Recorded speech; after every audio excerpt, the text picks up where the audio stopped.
Welcome back to the Marist Sports Talk Network. I'm Garrin Marchetti. This past weekend, the senior members of the Marist men's and women's basketball teams played their final home games at the McCann Arena. Both teams emerged victoriously, and today I'm joined by a member of each of those teams. From the men's team, Pat Ramsey. From the women's team, Emma O'Connor. Guys, thank you so much for coming on the show today and letting us talk to you guys. Thanks for having us. No problem. Yeah, of course. So, Emma, we're going to start off with you. 4 years, came in as a freshman, didn't know what to expect. 4 years later, you're in your final season member of the Red Foxes. What was it like, that final game at McCann, all the pregame ceremony stuff, and then going out there and getting that W? It was pretty overwhelming. I actually got really caught up and started crying. But, it was really good just to see all the support that came out, and that support's been there for the last 4 years. So, it was just a really good overall experience. It kind of captured my 4 years of playing all in one. And, it was great to get the win. We played really well. All the seniors had a really good game along with the rest of the team. And now the program, when you came in, had already established itself, was already a very good mid-major. And now when you're leaving here, you guys have done even more stuff. 3 straight MAAC championships since you've been here, going for your 4th. What's it like to be part of that history, part of that tradition, part of that success? I think it was one of the reasons I came here because it was such a successful program, and I knew that I'd have a better chance of playing here than going to some big-time school.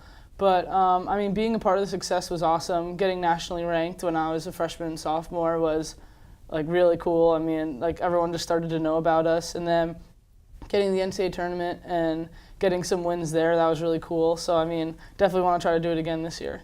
Now, Pat, moving on to you. You actually transferred in to Marist after 2 years at Emmanuel College.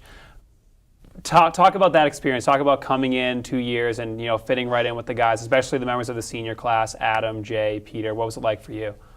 It was definitely a transition. When I first got here, I'm naturally a shy kid, so it was hard. It took a little while for me to get used to everyone, but by the end of my first year, I was friends with all the rest of the senior class. Now, as a walk-on, your playing time has been limited, but on Sunday you got to get the start. You were the leading scorer at the first media timeout, hit a couple of big shots early on. What was that like to finally get out there and make the most of your first start like that? It was crazy. Because we were supposed to run a play for me.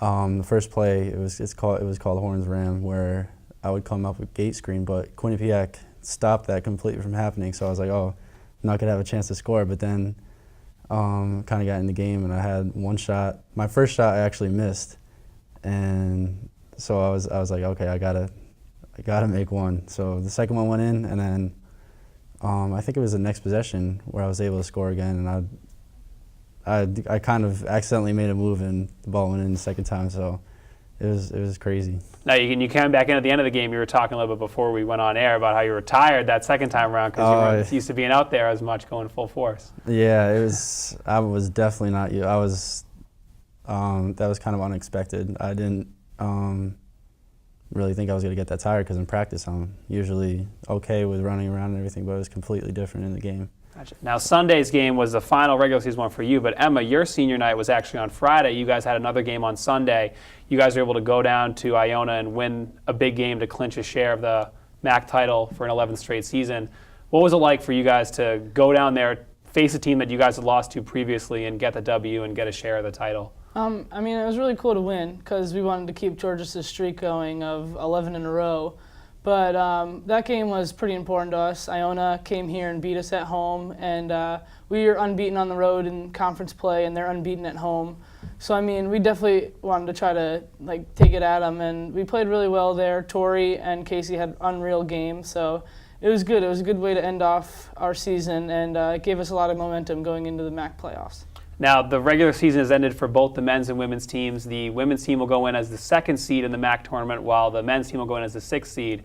So starting off with the women again, this is the first time that you guys haven't been the number 1 seed in a very long time. Has the mentality changed at all for you guys with that? How are you guys preparing? I don't think that really matters what the seeding is.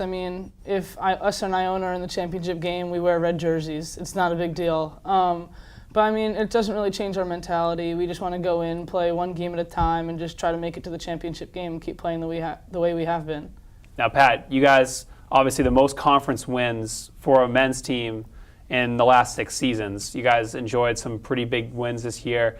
Going in as a 6th seed, what's the men's team's mentality? What are you guys talking about facing Niagara on Thursday night? We definitely have hopes to bring the title back to Poughkeepsie. We're going in there with confidence with the last win, but we don't want to be overconfident. We competed well against some of the top teams, and when we play our best, we're hard to beat. So, your opponent Niagara, you guys split the regular season series with them. What are some things that they do to challenge you guys, and how are you guys going to counterattack that? They have Antoine Mason, who is one of the top scorers in the MAAC, so we have to make sure we shut him down.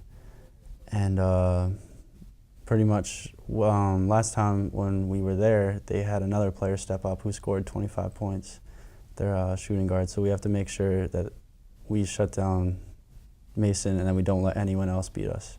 Cool. MAAC Tournament starts on Thursday night. Guys, best of luck. Thank you guys for coming on. We really appreciate it here at the Marist Sports Talk Network. Thank you. All right, we'll be right back with some more Marist Athletics news after this.